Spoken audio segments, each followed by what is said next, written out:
साथियों, दिल्ली के जिस पार्क में मैं आज घूम रहा हूँ, ये खूबसूरती, डर, दहशत और खौफ का मिला जुला मिश्रण है।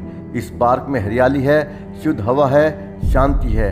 यहाँ के पेड़ पौधों से भरी पगडंडियाँ सुबह की सैर करने वालों को सुकून देती हैं। पक्षियों की चहचहाट और हल्की ठंडी हवा मन को तरोताज़ा कर देती है। लेकिन कहते हैं कि इस हरियाली के बीच में एक डर है, एक साया है, एक दहशत है, एक अनजाने खौफ का एहसास है जो हर किसी के दिल में घर कर जाता है। चाहिए ये रास्ता शायद है और ये मेरे को ले जाएगा खूनी झील के रास्ते पर। बहुत सारे लोग आपको ये कहते मिलेंगे कि कुछ नहीं होता, हमें डर नहीं लगता, और मैं खुद भी कहता हूँ कि डर नहीं लगता। लेकिन जिस जगह पे मैं खड़ा हूँ, हर तरफ सन्नाटा है, दूर दूर तक कोई इंसान आपको यहाँ पे देखने वाला नहीं मिलेगा। यहाँ एक छोटा सा खंडर है और ये कमला नगर मार्केट के पास जो रिज एरिया है वो है। एक यहाँ मकबरा है पुराना सा। कोई भी अपने आप को बहादुर समझता हो, कहता है कि मेरे को डर नहीं लगता, एक बार इन बंदों के बीच में आके देखे, अपनी हिम्मत का टेस्ट करे, फटेगी। दिल्ली का नाम सुनते ही हमारे मन में ऐतिहासिक स्मारक, व्यस्त सड़कें और शोरगुल भरी ज़िंदगी की तस्वीर उभरती हैं। लेकिन इन्हीं शोरगुल भरी गलियों से थोड़ा हटकर एक ऐसी जगह है जहाँ पर सन्नाटा है, खामोशी है और रहस्य भी छिपे हुए हैं। यह जगह है कमला नगर रिज एरिया। एक वीआईपी एरिया है सिविल लाइंस के पास में। यहाँ पे खाली डर ही नहीं है, कुछ लोगों की यहाँ पे फ़ोटोशूट भी है, घूमने का भी है। बहुत सारे लोग घूमने के लिए अब जाते हुए दिखाई दे रहे हैं यहाँ पे, और बहुत सारे यहाँ पे बैठे एंजॉय कर रहे हैं। तो ऐसा नहीं है सिर्फ डर है, यहाँ पे बंदर हैं, यहाँ पे इंसान भी बीच में दिखाई दे रहे हैं, और यहाँ पे एक अच्छा खूबसूरत नज़र आ रहा है। आज हम इसके एक एक रहस्य को एक्सप्लोर करेंगे तो पता चल रहा है कि कमला नगर रिज एरिया दिल्ली की पहचान का एक अनोखा हिस्सा है। ये केवल प्रकृति प्रेमियों के लिए ही नहीं बल्कि इतिहास और रहस्य खोजने वालों के लिए भी खजाना है। यहाँ का हर कोना हमें ये एहसास कराता है कि दिल्ली सिर्फ राजाओं और महलों की नगरी ही नहीं है बल्कि रहस्यों और अनकहे किस्सों की धरती भी है। यहाँ की खाली सड़कें कई बार इतना सन्नाटा पैदा कर देती हैं कि एक आम इंसान भी यहाँ पर भूत के जैसा दिखाई देता है। भाई टॉम किधर है यहाँ पे? हाँ, कोई थोड़ा मस्जिद टाइप होगा ना आसपास में, इसमें बता। एक तो उधर बता रहे हैं, इस रोड पे कोई नहीं है। इस रोड पे टॉम नहीं है। हाँ, एक छोटा सा इधर। अच्छा, कितनी दूर होगा वो? 1600 मीटर। ठीक है, थैंक यू। 1600 मीटर। ठीक है, थैंक यू। किसी ने बताया था कि यहाँ पे एक मकबरा दिखाई देगा, एक टॉम दिखाई देगा, तो मुझे लगा था काफ़ी बड़ा होगा, लेकिन ये कुछ ज़्यादा बड़ा है नहीं, एक छोटा सा बना हुआ है। और यहाँ पे निकलने का रास्ता भी बहुत ख़राब है। लेकिन जब मैं यहाँ पे आया हूँ तो मुझे डर से आगे बढ़ना पड़ेगा।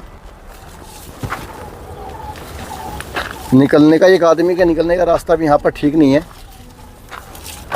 तो इसके पास पहुँच गया हूँ, और फिर यहाँ पे भी मुझे लगा था कुछ नया होगा, तो यहाँ पे नया दिखने के बजाय यहाँ पर भी बंदर महाराज दिखाई दे रहे हैं। देखता हूँ और आगे कहाँ तक जा सकता हूँ इसमें। यहाँ पे थोड़ा सा खुला जगह दिखाई दे रहा है।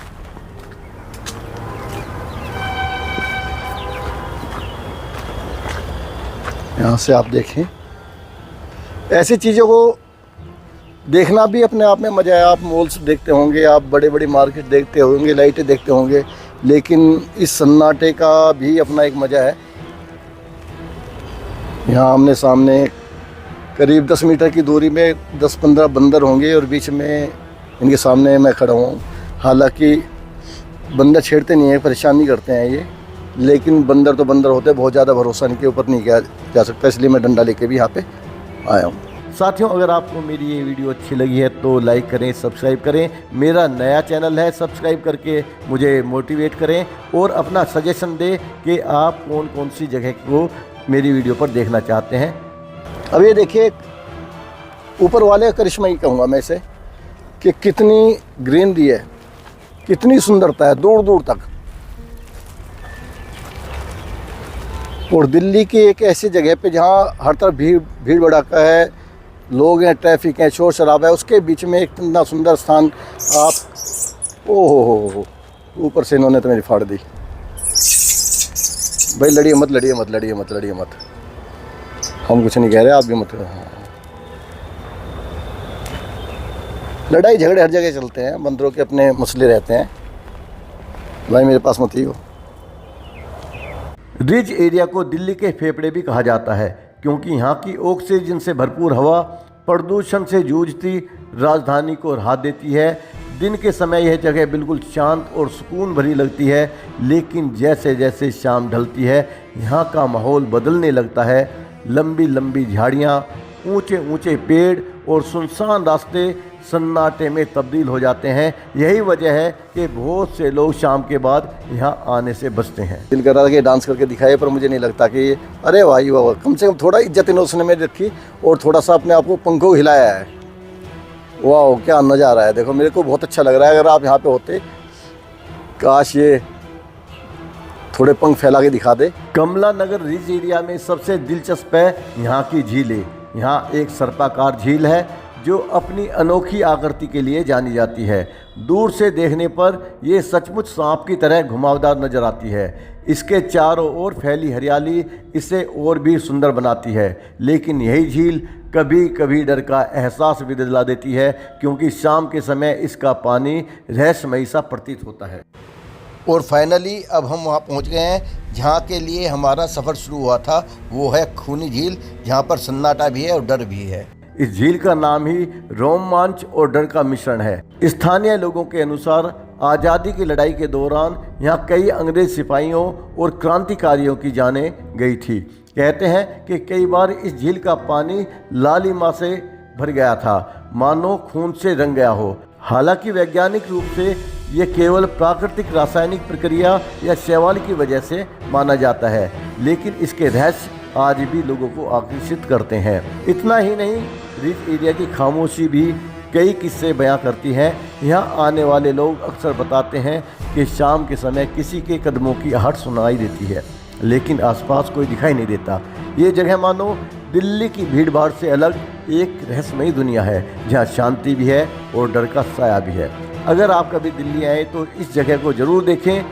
दिन में आपको यहाँ सुकून और शांति मिलेगी और शाम के समय आप महसूस करेंगे कि इस पार्क का हर पेड़, हर झील और हर पगडंडी अपने भीतर एक अनकहा किस्सा छुपाए बैठी है। साथियों, अगर आपको मेरी ये वीडियो अच्छी लगी है तो लाइक करें, सब्सक्राइब करें। मेरा नया चैनल है, सब्सक्राइब करके मुझे मोटिवेट करें और अपना सजेशन दें कि आप कौन कौन सी जगह को मेरी वीडियो पर देखना चाहते हैं। एक पुलिया बनी हुई है जिसके ऊपर से मैं आपको ये दिखा पा रहा हूँ। ये आप झील देखिए, हरे रंग का पानी है।